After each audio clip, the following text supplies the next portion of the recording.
Donc, bienvenue et merci à toutes et à tous pour votre participation à ces webinaires professionnels proposés par le Salon du Livre et de la Presse Jeunesse en Seine-Saint-Denis. 2 journées composées de plus de 80 rencontres avec l'édition de jeunesse. Nous sommes également heureux et heureuses de vous inviter au salon qui s'apprête à ouvrir ses portes mercredi prochain, le 30 novembre, et qui se déroulera jusqu'au lundi 5 décembre à Montreuil.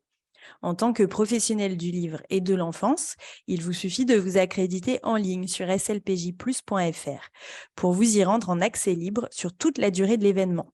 Nous vous attendons nombreuses et nombreux. Et nous sommes ravis de vous accueillir pour ce deuxième webinaire de la journée sur le sujet « Passer de savoir lire à aimer lire » avec les collections Tilt et 7 lieux de Milan. Nous accueillerons donc Séverine Vidal et Mime, autrice, Nathalie Métenas qui avait un petit souci technique mais qui devrait nous rejoindre et qui, elle, est directrice littéraire de fiction. Et la rencontre sera modérée par Sophie Besse-Deberck à qui nous passons la parole dès maintenant et qui est chargée de communication. Bonne rencontre à toutes et tous. Bonjour, est-ce que vous m'entendez? Je ne sais pas si cette fois c'est bon en fait. Vous m'avez entendu là?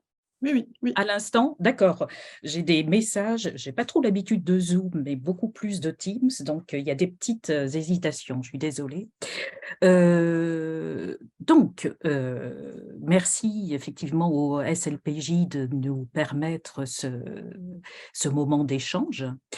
En cette 40e année des éditions Milan, c'est notre anniversaire cette année, nous avons décidé non pas de revenir sur le passé et sur l'histoire de Milan, mais de nous attarder sur des nouveautés. 2 nouvelles collections de fiction, 7 lieux et Tilt, qui ont été créés très récemment, en 2021 pour Tilt et en 2022 pour 7 lieux. Voilà, et on voudrait plus spécifiquement se poser la question de cette tranche d'âge très précise, vers 7-8 ans, où l'enfant sait lire et voilà, on se demande, et je passerai, c'est surtout Nathalie, voilà, et bien sûr les autrices aussi, mais Nathalie en tant qu'éditrice qui va nous dire comment on réfléchit à ça quand on est éditrice, comment donner le déclic de la lecture à des enfants qui savent d'ores et déjà lire, mais leur donner des outils pour avoir le déclic de l'amour de la lecture. Donc, je vous présente, ou représente, puisque ça a déjà été fait tout à l'heure, mais les 3 intervenantes de ce webinaire. Donc, Nathalie Métenas, qui vient d'arriver, qui est directrice littéraire du département fiction chez Milan, et 2 autrices de romans, donc, que vous connaissez sans doute déjà, Camille Colère alias Mime, autrice pour les plus jeunes des albums Nino Dino, que vous connaissez peut-être, et pour les plus grands, 2 romans dans les collections 7 lieux et Tilt. Et Séverine Vidal, que vous connaissez sans doute aussi, qui nous rejoint dans la collection Tilt, avec autrice d'albums aussi chez Milan, on n'en est pas au premier livre avec Séverine, mais qui nous rejoint dans la collection Tilt avec Les Folles Semaines de Pia, dont le premier tome vient de sortir. Voilà.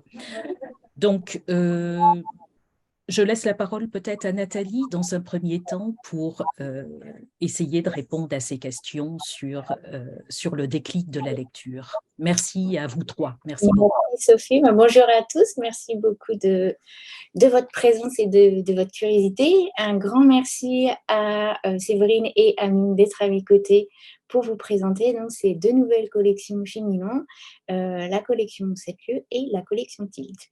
Donc, la collection 7 lieux, elle est toute récente, elle a été lancée au printemps et c'est une collection qui a été spécialement conçue pour les enfants dès 7 ans, c'est-à-dire les enfants qui font leur premier pas dans la lecture autonome. Et donc, notre ambition, c'est vraiment de leur faire découvrir le plaisir de la lecture en leur proposant une grande diversité de séries. Nous avons le fait de privilégier les séries parce que ça facilite énormément l'entrée dans la lecture. Au fil d'une série, voilà, les jeunes lecteurs vont retrouver un même univers, des mêmes personnages, les mêmes codes, un ton, des enjeux. Et donc, du coup, c'est à la fois attractif et extrêmement rassurant pour eux de retrouver cet univers familier au fil des épisodes qui se lisent tous de manière totalement indépendante les uns des autres. Ensuite, on a construit, chaque histoire est construite en 5 chapitres, parce que d'une part, ça va permettre aux lecteurs de faire des pauses. Et puis, s'ils lisent un chapitre chaque soir, à la fin de la semaine, ils ont lu tous leurs petits romans. Et ça, c'est extrêmement valorisant pour eux. Et puis, pour renforcer le plaisir de la lecture, les histoires sont accompagnées de très nombreuses illustrations en couleur. On a presque sur chaque double page. Pareil, pour faire des petites pauses, pour avoir un côté très immersif, observer. Et puis, à chaque fois, donc, les séries proposent des univers forts qui vont parler du monde d'aujourd'hui. Ça, c'est vraiment un des atouts de la collection, avec des petites aventures qui sont pleines de rebondissements pour qu'on ait envie d'enchaîner les chapitres. Et enfin, dernier détail qui a toute son importance, on a voulu vraiment faire de jolis objets, de beaux livres qu'on aura envie de garder. Donc, on a un très beau papier assez épais qui est à la fois solide et qui fait de cet objet un joli petit livre, et puis des rabats. Et on a des petits accompagnements à la lecture. Les lieux et les personnages sont présentés en début d'ouvrage. À la fin, on a une petite carte postale clin d'œil pour terminer la lecture, et puis aussi une présentation des auteurs et des illustrateurs en fin d'ouvrage. Donc, on a déjà sorti 2 premières séries au printemps, comme je vous le disais.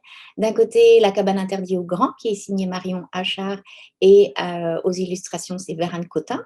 Là, on est sur les thématiques vivre ensemble, vivre en autonomie, puisque la petite Charline a décidé, le temps d'un été, de vivre toute seule comme une grande, dans la cabane au fond du jardin de sa grand-mère, en invitant sa bande de copains à passer, et ensemble, ils vont créer la petite République des enfants. L'autre série qui a été lancée ce printemps, c'est Le Tour du monde de la famille Rollmops par Anne Schmoch, et avec des illustrations de Camille Roy. Là, on suit les aventures de la famille Rollmops, une joyeuse famille recomposée qui part faire le tour du monde à bord de son van aménagé, La Fourmi. Et donc, ils nous conduisent de San Francisco jusqu'à Namibie, de l'Amazonie à Shanghai. Et on fait avec eux un très chouette tour du monde où on rencontre donc d'autres cultures, d'autres manières de vivre, avec à chaque fois des aventures tout à fait trépidantes, et une petite famille au caractère bien trempé. Et puis, en cette rentrée, une nouvelle série est sortie, c'est Le Grenier merveilleux. Et là, je vous laisse Mime, son autrice, vous faire la présentation. Alors, le principe du grenier merveilleux, c'est vraiment l'idée que la littérature, mais l'art en général, sont des fenêtres sur le monde qui vont permettre d'aller à la découverte et à la rencontre d'autres pays, d'autres cultures, d'autres personnages aussi. Et le principe du grenier merveilleux, donc c'est 2 amis, Thiago et Lila, qui tous les mercredis vont retrouver Monsieur Lucien, qui est un vieux bonhomme un peu mystérieux, qui a un grenier rempli d'un bric-à-brac pas possible. Et dans ce grenier, ce bric-à-brac, au milieu, il y a une fenêtre, une lucarne, une lucarnette, qui permet d'aller à la rencontre de différents personnages. Alors, le parti pris du choix de ces personnages, c'est à chaque fois de se dire que quand on prend un livre, on prend aussi un chemin de traverse, on va découvrir quelque chose peut-être qui n'était pas si attendu que ça.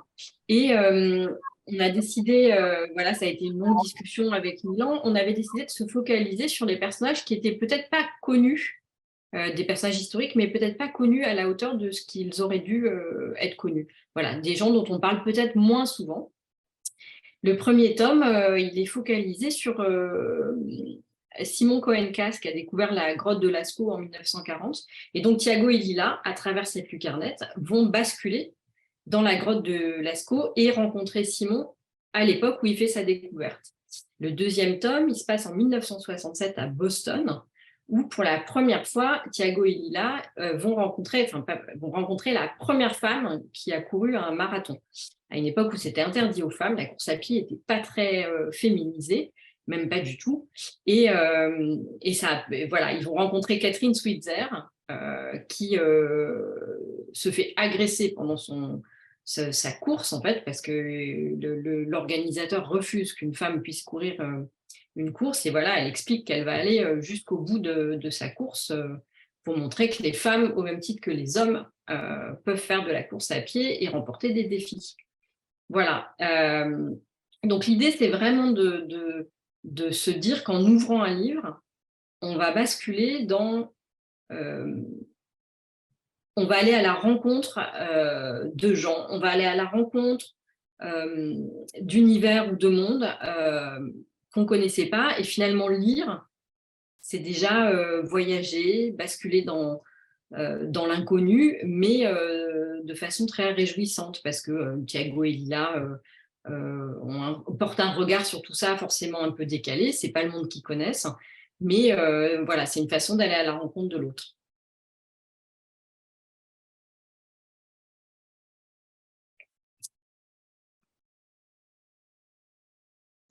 Merci beaucoup, Mime. Donc, c'est vrai que voilà, cette nouvelle série, c'est vraiment, on est sur la thématique du voyage dans le temps, qui est évidemment un thème qui remporte toujours un grand suffrage auprès des enfants.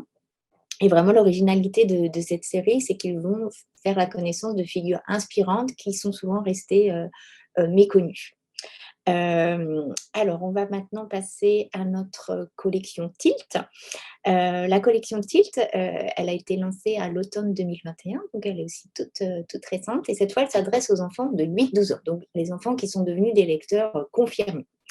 Mais à cet âge-là, tout l'enjeu pour nous, c'est vraiment de réussir à déclencher chez les enfants un vrai déclic de lecture, un déclic durable, qui va leur donner envie de constituer leur petite bibliothèque avec leurs livres préférés et, on l'espère, qui va aider les enfants à les faire devenir de très grands lecteurs jusqu'à ce qu'ils soient des adultes grands lecteurs. D'où le nom Tilt, voilà, donc déclencher le déclic de la lecture. Pour ce faire, Tilt, c'est vraiment une collection qui a pour ambition de s'ouvrir à tous les genres. L'aventure, la vie quotidienne, le merveilleux, l'humour. Bientôt, on pourra aussi proposer des enquêtes, des histoires qui font peur. Voilà, s'ouvrir vraiment à tous les genres pour répondre à toutes les envies de lecture et de proposer aussi bien des textes assez courts que des vrais petits pavés pour, pareil, répondre à tous les appétits de lecture. Même quand on est un excellent lecteur, on peut avoir parfois envie de juste lire un petit texte court pendant un trajet en train, un trajet en voiture. Et puis, de temps en temps, on a envie de se plonger dans une longue et belle histoire qui va nous accompagner pendant plusieurs semaines. Et donc, à chaque fois, on cherche par ces textes, signés toujours par de grands auteurs, à déclencher de grandes émotions pour que l'envie de lire soit toujours plus forte. Là aussi, on a vraiment eu beaucoup d'attention quant à la réalisation de l'objet livre. On a aussi voulu là de très jolis livres avec des couvertures cartonnées. Donc, ils seront à la fois solides et très jolis. Ils sont aussi illustrés. Cette fois, ce ne sont pas des illustrations en 4 couleurs, mais des illustrations en micro, voilà, pour ces plus grands lecteurs. Et donc, voilà, on a vraiment voulu des livres beaux et solides que les enfants auront envie de garder, mais qu'ils auront aussi envie de prêter à leurs frères et sœurs, à leurs copains, pour que, voilà, il y ait cette envie de partager ces lectures et d'en discuter avec les autres. Parmi donc les titres qui sont déjà parus, on a le premier épisode des Folles Semaines de Pia, intitulé Un manoir pour 12, qui a été imaginé par Séverine Vidal, voilà, qui m'enseigne une joyeuse et trépidante saga familiale qui est illustrée par Benjamin Stigler. Et donc, je vais laisser à Séverine pour vous présenter ces Folles Semaines de Pia. Alors, merci. Je vous montre la couverture. Et effectivement, ils sont en beau carton, et je voulais, puisque vous avez parlé des illustrations en micro, les montrer quand même, en montrer un exemple, voilà. Là, c'est un beau vert gazon. Alors, les Folles Semaines de Pia, on suit cette petite fille qui est en garde alternée. c'est un divorce qui se passe plutôt bien, je le précise. C'est pas la thématique, c'est le décor, puisqu'elle est une semaine chez son père et une semaine chez sa mère. Sa mère est gardienne de phare, donc elle vit toute seule avec sa mère. Il n'y a pas d'autres enfants. Et la semaine d'après, elle rejoint son père qui, au tout début, c'est pas un gros spoil que de raconter ça, au début du premier tome, elle découvre que son père se remarie et qui se remarie avec une femme qui a 9 enfants. Et donc, elle passe d'un lieu très calme au milieu de l'eau avec sa mère à un endroit où potentiellement, il y a quand même beaucoup de cris, de rigolades et d'interactions. Voilà. Et donc, on fait la connaissance de Pia au moment pile où elle découvre cette deuxième famille. Et avec, donc, en fait, l'idée de l'alternance, c'est aussi l'alternance des tomes. Donc là, on la suit dans ce tome 1, plus dans la famille du père. Et évidemment, on la voit, puisque c'est une garde alternée, on la voit au début,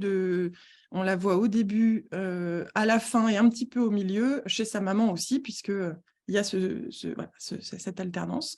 Et voilà, alors donc, moi, ce que j'ai voulu faire, c'est effectivement donner du plaisir au lecteur, là, en l'occurrence, beaucoup par l'humour, je crois. Ils vivent des petites aventures qui sont des aventures du quotidien. Là, il n'y a pas de voyage dans le temps, il n'y a pas de grande enquête. C'est une petite aventure à hauteur d'enfant. Oui. Mon souci, c'était de faire rire. Et moi-même, en écrivant, j'ai bien rigolé. Oui, je confirme, le pari est totalement réussi et c'est vrai qu'on s'attache énormément aux personnages.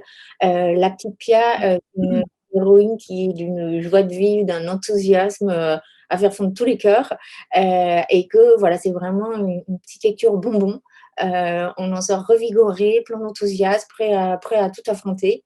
Et donc, comme le signalait très bien Séverine, voilà, c'est aussi montrer des familles recomposées où ça se passe bien, où c'est un nouveau départ dans la vie.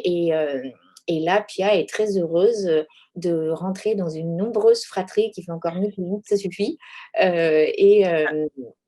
Alors, elle est heureuse, excuse-moi, je voulais pas te couper, mais elle est heureuse, bien sûr. Alors, je fais pas l'impasse sur ses doutes et sur ses petites craintes au départ, hein. Elle a quand même une bande en face d'elle. Donc, elle se demande si elle va réussir à s'intégrer. C'est aussi ces questionnements-là qu'on a dans ce roman. Elle s'inquiète un peu au départ et elle arrive un petit peu sur la réserve, mais évidemment, je racontais, c'était pas mon propos ici. Je l'ai fait par ailleurs, hein, de parler du divorce et parfois de ses conséquences douloureuses pour les enfants. Là, c'est pas le cas. Effectivement, elle va bien s'intégrer et elle tombe dans une famille où la parole circule, où on s'entend bien et où il y a une forme de bienveillance évidente. Voilà. Et ce qui est très chouette, c'est de voir comment les enfants nouent petit à petit une vraie complicité et comment cette complicité va vraiment se renforcer au gré d'une aventure un peu rocambolesque. Donc, mais on ne vous en dévoile pas plus. On vous invite à lire donc Un manoir pour dose de Séverine Vidal. Et puis, dans notre collection Tips, nous accueillons une autre série qui est Le jour où les parents, qui compte déjà 2 épisodes, Le jour où les parents se sont mis en grève et Le jour où les parents se sont disputés. Et cette série, elle a été écrite par Mime, elle est illustrée par Diego Fonck et donc elle met en scène la famille Blanquetier que Mime va vous présenter. Alors, la jeunesse du jour où les parents, c'était que j'ai écrit pendant plusieurs années pour France Culture une série qui s'appelait La vie trépidante de Brigitte Tornade et qui a été ensuite montée au théâtre et qui prenait qui étaient des parents en fait qui portaient le regard sur leur vie de famille, qui racontaient Brigitte Tornade qui racontait ce qu'était sa charge mentale, etc., etc. Et puis est née l'idée de se dire mais en fait ça serait aussi rigolo de faire raconter la folie ordinaire de la vie de famille avec son côté joyeux, etc., du point de vue des enfants. Parce que finalement, les parents, des fois, expliquent à quel point ils sont au bout du rouleau avec leur famille nombreuse. Mais peut-être que les enfants, ils portent sur leurs parents une sorte de regard un peu interloqué aussi, en se disant que cette vie de famille, elle est aussi un peu folle parce que les parents sont eux-mêmes un peu fous. Donc le jour où les parents, c'est raconté par les enfants, enfin c'est raconté par Charlotte, qui est l'aînée des enfants, et qui, dans ce premier tome, le jour où les parents se sont mis en grève, en fait, le point de départ, c'est que les enfants qui n'avaient pas le droit d'être sur écran ont été priés d'aller s'amuser en faisant autre chose que de jouer à des jeux vidéo ou autre. Et donc, ils ont construit une énorme cabane au milieu du salon. Et évidemment, comme tout dimanche soir, les parents disent, ben voilà, c'est la semaine qui recommence, vous rangez. Et les enfants ne sont absolument pas d'accord en disant, ah ben non, on a passé une journée à construire une cabane avec tous les coussins, les tendoirs à linge, etc. C'est hors de question que là, on soit obligé de tout ranger. Comme ils ne sont pas d'accord, les enfants disent, bah, c'est simple, on va voter. Et comme on est majoritaire, parce qu'ils sont 4 enfants, et ben, ils l'emportent forcément. Alors, les parents essayent de négocier un petit peu avec la mauvaise foi des parents. Les voix des enfants pourraient compter à moitié, les voix des parents pourraient compter double, etc. Et, machin. Et comme les enfants ne veulent rien entendre, les parents décident de se mettre en grève en disant bah, puisque c'est comme ça, on est en grève pour une durée indéterminée. Donc, au départ, les 4 enfants vivent leur meilleure vie. Un masse de chips et de limonade et on fait ce qu'on veut toute la semaine. On n'a plus de parents, ils font baver d'envie tous les copains de l'école. Et puis petit à petit, ils commencent à trouver que bon, des parents en grève, c'est sympa 5 minutes, mais ça serait bien de reprendre le boulot. Sauf que les parents de leur côté ont aussi vécu leur meilleure vie et refusent de reprendre le travail de parents. Donc voilà, je ne vous dévoile pas plus, c'est la négo qui va se mettre en place dans la famille Blanquetier pour savoir si oui ou non les parents vont accepter de redevenir des vrais parents. Voilà. Alors, j'en profite pour vous montrer le livre, voilà, la couverture, le jour où les parents se sont mis en grève, et pour vous présenter la petite famille que l'on présente en début d'ouvrage. Donc, nos 2 parents et les enfants, Charlotte, Timothée, Basile, Gaspard, sans oublier Poupette, qui ravira aussi les lecteurs. Et donc, vous montrer aussi quelques illustrations. Voilà. Donc, on peut voir qu'il y a un rapport texte-image qui reste assez... voilà, il y a encore beaucoup d'illustrations pour que les enfants puissent faire des petites pauses dans leur lecture. Et je vous montre aussi le 2e tome qui est déjà sorti, le jour où les parents se sont disputés. Voilà. Peut-être qu'on peut voir s'il y a des petites questions, si vous avez des questions. Sophie, es-tu là? Oui, je suis là. Je vais couper mon micro, excuse-moi. Alors, j'ai donné mon adresse mail dans le fil de la conversation pour toutes les personnes qui auraient des questions sur ces ouvrages et ces collections. Les participants au webinaire n'ont pas la possibilité, n'ont pas le son, hein, donc on ne peut pas avoir de questions en direct. Mais pour ma part, voilà, je suis à la disposition de tous. Après ce webinaire, j'ai par mail ou par téléphone, bien sûr. Peut-être qu'il pourrait être assez chouette à partager, Séverine et Mime. Et comme je sais que vous rencontrez énormément d'auteurs, que ce soit sur les salons, dans les écoles, dans les bibliothèques, est-ce que vous avez des petites anecdotes à partager avec nous, voilà, sur comment les enfants font la lecture, comment ils découvrent vos romans, quels sont les points saillants qu'ils mettent en avant, quelles questions ils vous posent quand ils vous rencontrent, parce que c'est vrai qu'il y a toujours un vrai mystère autour de la personnalité des auteurs et que ça les intrigue beaucoup. Et c'est notamment pour ça qu'on a pris soin de présenter les auteurs et illustrateurs à la fin de la collection Tilt. Donc voilà, je vous laisse prendre la parole si vous voulez, Séverine ou Mime. Alors, ouais, je voulais vous raconter un peu comment cette petite Pia est née et la façon dont ça s'est écrit, en fait, parce que c'est dans un cadre assez particulier. Je fais ça chaque année, en fait, j'ai une dizaine de classes avec lesquelles j'échange, que j'ai rencontrées souvent lors de rencontres scolaires plus classiques et auxquelles je propose une sorte de collaboration Et j'envoie en fait le roman en cours d'écriture à ces classes qui sont un peu partout en France, mais qui peuvent être, je crois que l'année où je l'ai fait pour les folles semaines de Pia, j'avais une classe en Ouganda aussi. Et en fait, les classes reçoivent le chapitre et puis disent tout de suite après, on échange par mail et par vidéo aussi un petit peu, ce qu'ils ont pensé de ce chapitre, ce qui leur a plu, ce qui leur a peut-être moins plu. En fait, c'est génial pour moi parce que j'ai un retour direct sur ce que j'ai écrit.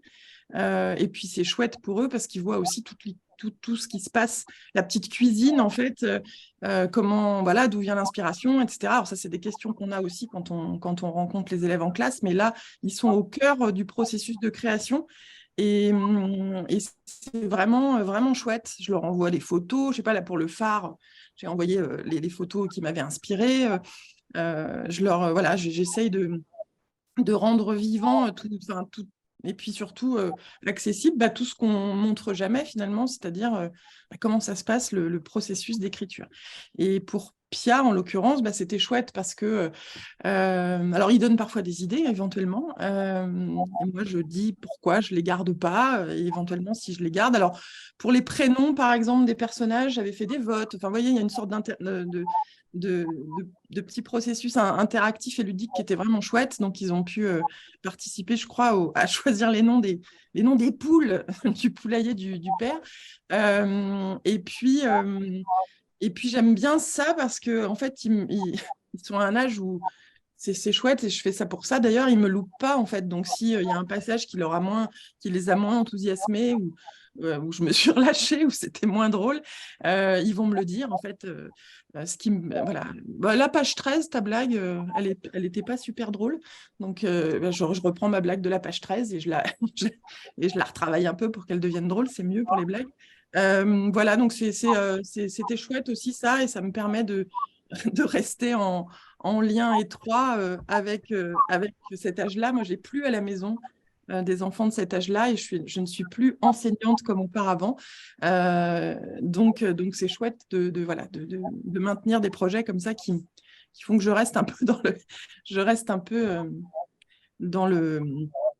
voilà, je reste en contact avec cette tranche d'âge. Voilà pour la petite cuisine et la petite coulisse des folles semaines de Pia. C'est vrai qu'à cet âge-là, ils sont totalement impitoyables, ils sont extrêmement exigeants comme lecteurs. C'est ce qu'on leur demande. Voilà, et ils ne manquent jamais de relever une petite incohérence. Voilà, un passage, je les ai pas rigolé. Voilà, et c'est vraiment extrêmement enrichissant d'être à leur contact le plus souvent possible. Merci beaucoup, Séverine. Et de ton côté, Mime, est-ce que voilà, tu rencontres aussi énormément tes petits lecteurs, dans le monde entier d'ailleurs, on peut le dire. Et donc, voilà, comment ça se passe, tes rencontres avec eux? Alors moi, il y a toujours un côté, c'est vrai que quand on est auteur, c'est parfois moins facile de faire passer le contact que quand on est illustrateur, ou peut-être que la rencontre se fait de façon moins évidente au départ. Donc moi, je vois qu'il se pose beaucoup de questions sur ce côté un peu mystérieux qu'est l'écriture. Et, par exemple, là, sur Le jour où les parents, mais même sur Nino Dino, en fait, parce que ils se rendent vite compte qu'on ne parle pas que de dinosaures. Donc voilà, ils sont assez curieux de me dire, mais est-ce que c'est ta vraie vie? Est-ce que toi aussi, tu as des enfants, etc. Donc moi, j'essaye toujours de leur montrer à quel point la fiction, la vie quotidienne, etc., sont forcément intimement liées, et à quel point écrire, c'est d'abord une activité très concrète. Voilà, j'amène tout ce que je peux pour leur rendre le livre et la fiction la plus concret possible. Mais aussi à quel point c'est joyeux. Et vraiment, il y a un côté, je trouve que ces rencontres, c'est toujours l'occasion de rappeler aux enfants à quel point c'est une joie de lire, c'est une joie d'écrire, c'est aller à la rencontre des autres, c'est partager des émotions, etc. Alors ça paraît un peu banal de dire ça, mais c'est aussi, par exemple, moi, je suis toujours obligée de je leur raconte que, oui, j'aime bien écrire, par exemple, sur cette collection 7 lieux, aller à la rencontre vraiment de personnages que je ne connaissais pas et d'une époque que je n'ai pas vécue. Mais j'aime bien aussi me concentrer sur la vie quotidienne et se rappeler à quel point on peut aussi en faire une fête et une sacrée aventure. Voilà. Moi, petite, souvent, ils me posent la question, est-ce que tu lisais beaucoup quand tu étais petite, etc. Moi, j'ai adoré lire des romans d'aventure, etc. quand j'étais petite. Et voilà, et je me rends compte même si j'ai pensé pendant longtemps que j'irais vivre dans un ranch ou dans le Grand Nord ou un truc comme ça, euh, je suis hyper contente de le faire depuis mon canapé et qu'un livre, c'est cette occasion rêvée d'aller vers autre chose. Hein. Et je pense que les rencontres qu'on a en classe avec les enfants, il y a quand même ce côté hyper enthousiasmant peut-être pour eux de se dire, on voit le dessous des cartes aussi, mais on se rappelle à quel point cette rencontre, elle naît aussi du fait que eux ont pris un livre, ont basculé dans un autre univers, dans une autre histoire, dans un monde un peu parallèle, etc. Et que ça a quelque chose de totalement réjouissant de découvrir son premier livre. Parce que c'est vrai que pour susciter le plaisir de la lecture chez les enfants, l'important aussi, c'est d'aller à leur rencontre, de discuter avec eux, de cerner leurs envies, aussi mieux se rendre compte des difficultés qu'ils peuvent rencontrer pour entrer dans la lecture, parce que ça, c'est une vraie réalité. Parfois, entrer dans la lecture, ça peut être difficile, ça peut être intimidant. Et donc, c'est extrêmement important d'avoir ces échanges avec eux, d'aller les voir en classe, de les voir sur les salons, pour vraiment à chaque fois être au plus près de leurs attentes et essayer d'y répondre au mieux et puis aussi parfois de les dépasser, d'aller au-delà pour leur faire franchir un palier. Moi, ce que j'avais aussi envie de vous demander à toutes les deux, là, tu en parlais, Mine, c'est que, voilà, souvent il y a cette curiosité de savoir est-ce que toi, est-ce que tu lisais beaucoup, est-ce que tu as été une grande lectrice, et on sait à quel point c'est important pour les enfants d'avoir des modèles de lecteurs autour d'eux, de voir des gens qui lisent et qui semblent prendre du plaisir à lire. Et donc, je voulais vous demander, vous, quels ont été vos souvenirs, vos plus grands souvenirs de lecture quand vous étiez enfant, quand vous aviez voilà, 7-10 ans. Quels livres vous ont le plus marqué? Alors moi, je n'avais pas la chance à mon âge, quand j'étais jeune, il n'y avait vraiment pas toute cette, loin de là, toute cette offre en littérature jeunesse. Il y avait vraiment très peu de choses. Les bibliothèques roses, les bibliothèques vertes, les albums du Père Castor et pas grand-chose d'autre en fait. Donc moi, j'allais un peu piquer dans la bibliothèque de mes parents. Et donc, je prenais des BD qui n'étaient pas forcément... alors évidemment, les BD classiques, Astérix, Tintin, etc. Puis j'allais prendre les ricochets de ma mère. Et donc, je pense que mes souvenirs, c'est ça, c'est d'aller un peu en douce, prendre des livres pas forcément très adaptés à mon âge. J'ai relu d'ailleurs récemment un Ricochet, ça passe super bien vieilli ça. Et puis après, ça va être plus tard, moi mon premier gros souvenir de lectrice, ça va être plus tard avec le fameux E égale MC au carré mon amour de Patrick Covin. Ça c'était plus vers 12 ans et je crois que je l'ai lu 10 fois d'affilée, tellement j'ai aimé ces personnages. Et là, il est hors de question que je le lise maintenant. Je ne veux absolument pas être déçue et savoir que ça, si ça vieillit ou pas, je ne veux pas le savoir. Voilà, donc c'était, ouais, il y avait quand même moins de propositions que maintenant.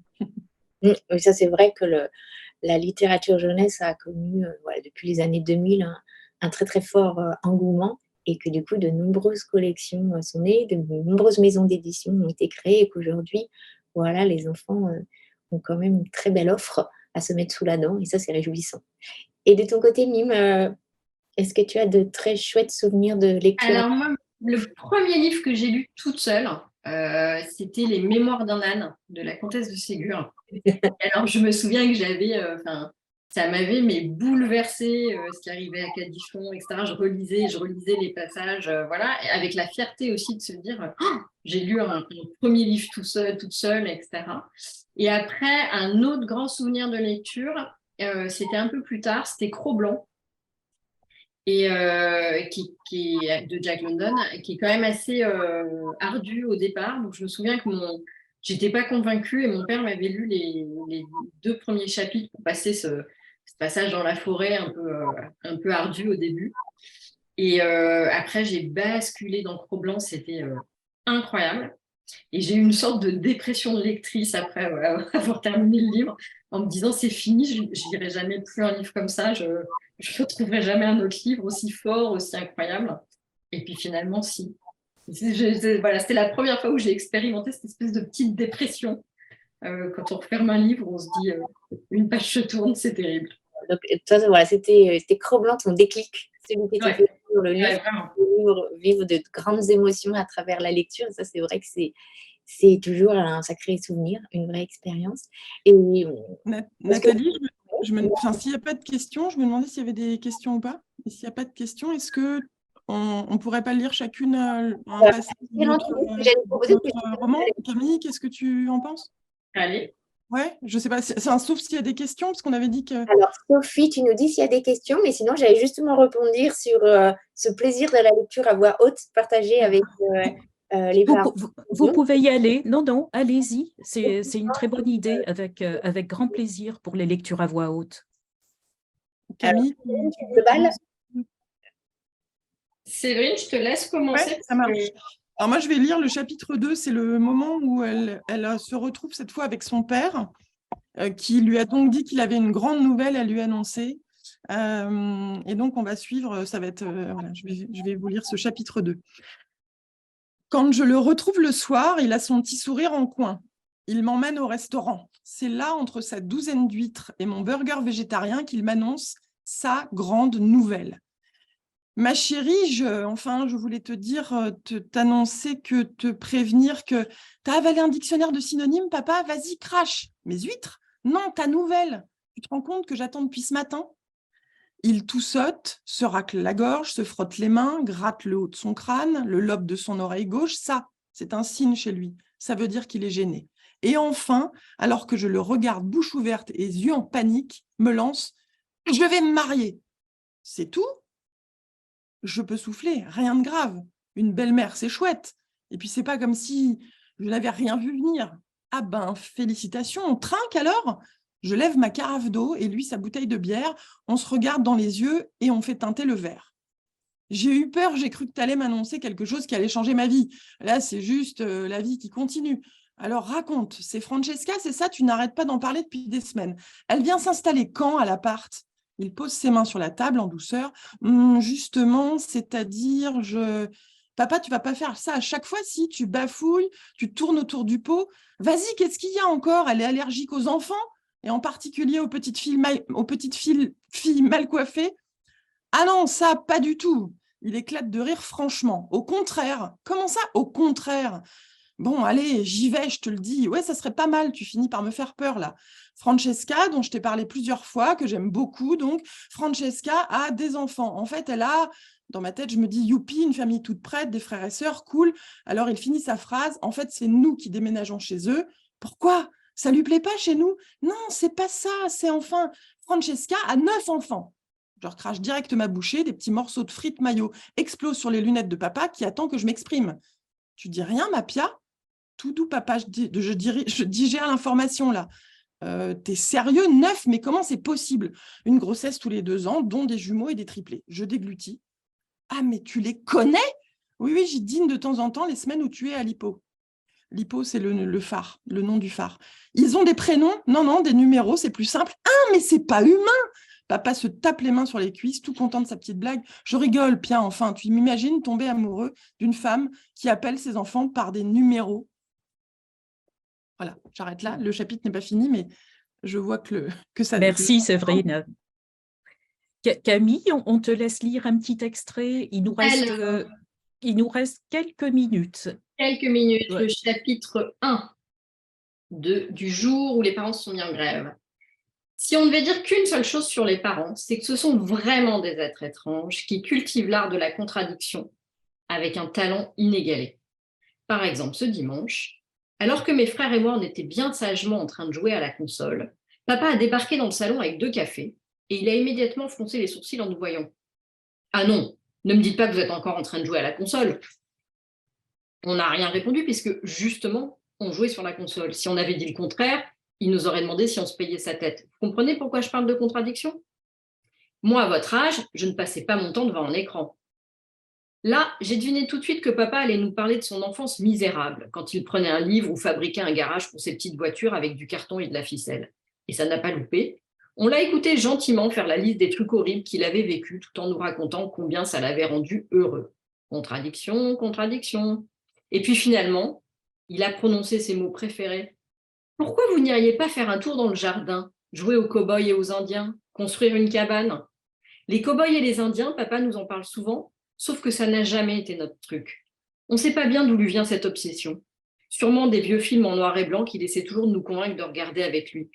Mais la cabane, on a trouvé l'idée plutôt pas mal, donc on s'est habillé en vitesse. Il pleut, a remarqué Timothée, on devrait mettre nos bottes. J'aime pas trop la pluie, a ronchonné Gaspard. Tu as tort, a expliqué Basile. Grâce à la pluie, il va y avoir plein de boue et on peut construire des maisons avec de la boue. C'est dégoûtant, a boudé Gaspard. Mais en séchant, tu verras, les murs seront très solides et l'explication de Basile s'est arrêtée là parce que maman a déboulé dans l'entrée. Ne me dites pas que vous allez jouer dehors par ce temps. Là encore, on n'a pas répondu que non, on n'allait pas jouer dehors puisque justement, on était sur le point de le faire. C'est moi qui leur ai dit de sortir, a crié papa depuis le salon. Ah bah non, enfin, a répondu maman, il pleut. On a commencé à retirer nos manteaux. Oh, ils sont pas en sucre, a insisté papa, ça leur fera du bien. Allez-y, dehors. On a remis nos manteaux. Mais je ne suis pas d'accord, a dit maman en se mettant en travers de la porte. Ils vont mettre de la boue partout. Enlevez-moi ces manteaux. On ne savait plus du tout quoi faire. Poupette ne comprenait rien non plus et s'est mise à aboyer. Dedans, dehors, typique des parents. Merci beaucoup à toutes les deux pour ces chouettes lectures. Je suis sûre que ça donnera envie à tout le monde d'aller lire la suite et des aventures de Pia et des aventures de la famille Blanquetier. Je voulais juste terminer en vous montrant d'autres titres de la collection Tilt, à commencer par le merveilleux Pays des Sners qui peut faire un très très joli cadeau de Noël avec sa petite couverture qui brille. Et puis l'autre roman qui est sorti en même temps que notre petite Pia, voilà, l'extraordinaire histoire de Marty ou comment réaliser ses rêves grâce à un potiron, tout un programme. Et je vous montre aussi les petites couvertures du grenier merveilleux, de notre famille Rollmops et de la cabane, donc dans la collection 7 lieux. Voilà. Un grand merci à toutes les deux. Merci beaucoup. Mais merci à toutes les trois. Merci à toi aussi, Nathalie. Ton discours d'éditrice est important également. Donc, un grand merci à vous trois et merci à tous d'avoir suivi ce webinaire des éditions Milan. À très bientôt.